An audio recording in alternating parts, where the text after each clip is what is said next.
বরিশাল নগরীর পশ্চিম কাউনিয়া এলাকার অধ্যক্ষ ইউনুস খান সড়ক ও কাউনিয়া প্রধান সড়কের নির্মাণ কাজের উদ্বোধন করা হয়েছে।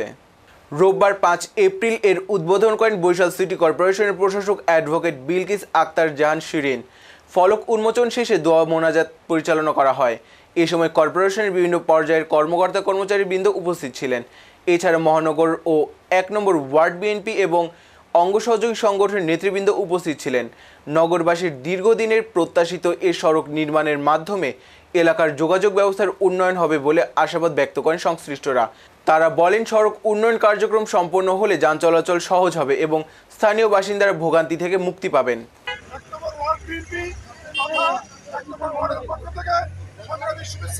আমাদের জননেতা